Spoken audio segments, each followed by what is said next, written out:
आज हम एक कटोरी सूजी से बहुत ही अच्छी रेसिपी बनाने वाले हैं, जिसे आप बच्चों के टिफिन में या फिर एक वक्त के ब्रेकफास्ट में या फिर लंच या फिर डिनर के लिए आराम से रेडी कर सकते हैं, जो फटाफट से बन जाता है और बहुत ही टेस्टी लगता है और हेल्दी भी है। तो आज हम सेट डोसा की रेसिपी शेयर कर रहे हैं और उसी के साथ खाए जाने वाली कोकोनट की चटनी भी तैयार करेंगे। तो चलिए फिर देख लेते हैं हमने इसे कैसे बनाया है। हेलो एवरीवन, मैं पल्लवी कुक चैनल में आप सभी का तहे दिल से स्वागत है। तो सेट डोसा बनाने के लिए सबसे पहले हमने यहाँ पर एक मिक्सी का जार ले लिया है और इसके अंदर हमें सारे इंग्रेडिएंट्स डाल देने हैं और उसे ग्राइंड कर लेना है। तो सबसे पहले हमें सूजी ले लेनी है। तो यहाँ पर हमने एक कटोरी बारीक वाली सूजी ली है, यानी कि रवा लिया है।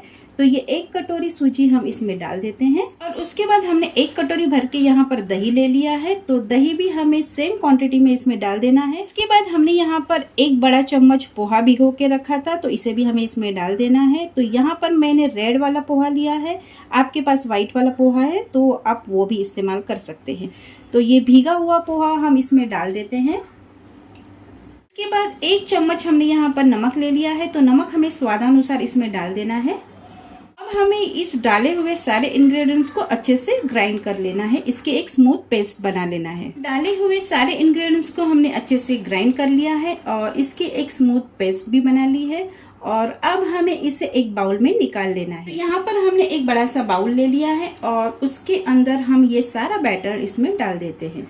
तो डोसा के सारे बैटर को हमने इस बाउल में निकाल लिया है और थोड़ा सा ये गाढ़ा है, इसलिए हमने इसी मिक्सी जार में थोड़ा सा पानी डाल के इसमें थोड़ा सा ऐड कर देना है। अगर हमारा डोसा का बैटर गाढ़ा है तो ऐसे ही थोड़ा सा पानी डालकर हमें इसे पोरिंग कंसिस्टेंसी में बना लेना है।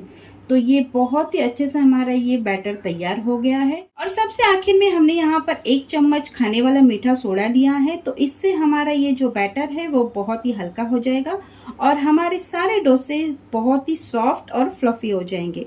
तो इसे हमें इसमें डाल देना है और अब हमें इस सोडा को अच्छे से इसमें मिक्स कर लेना है। तो डोसा का बैटर अब रेडी है और अब हम इससे फटाफट डोसे बना लेते हैं।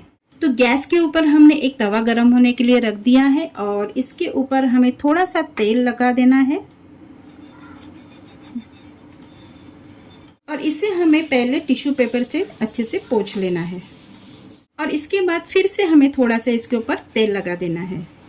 तो हमारा तवा अब सीजनिंग करके तैयार है डोसा बनाने के लिए। तो तवे के ऊपर हमें थोड़ा सा बैटर डाल देना है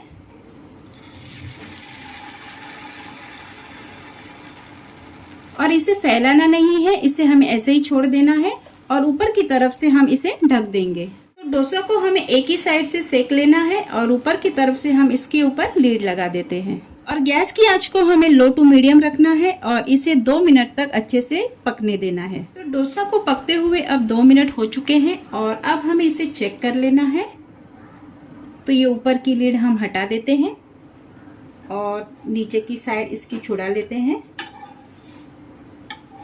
और ये देखिए नीचे के साइड से ये बहुत ही अच्छे से गोल्डन ब्राउन होने तक हमने इसे पका लिया है और ऊपर की साइड जो है वो हमने स्टीम से ही पका लिया है, क्योंकि हमने इसे ढक के रखा था ऊपर की तरफ से। तो ये बहुत ही अच्छे से पक चुका है।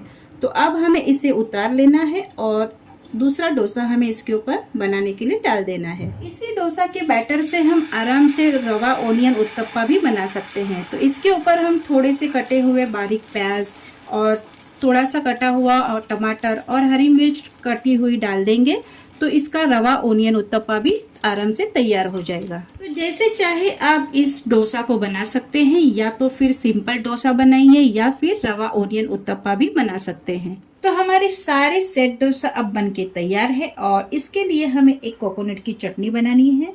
तो चलिए फिर देख लेते हैं उसे भी हमने कैसे बनाया है। तो चटनी बनाने के लिए हमने गैस के ऊपर एक छोटी सी कढ़ाई रख दी है और उसके अंदर हमने थोड़े से ये पीनट ले लिए हैं, इसे हमें थोड़ा सा भून लेना है। तो सभी पीनट्स को हमने धीमी आंच पर लगभग 5 मिनट तक अच्छे से भून लिया है और इसके बाद हमने ये जो रोस्टेड चना दाल ली है तो इसे हमें इसमें डाल देना है। ये 2 बड़े चम्मच हमने रोस्टेड चना दाल ली है। तो बस हमें इसे सिर्फ गर्म करना है, इसे ज़्यादा भूनना नहीं है। तो 1 मिनट तक लगभग हम इसे चला लेंगे।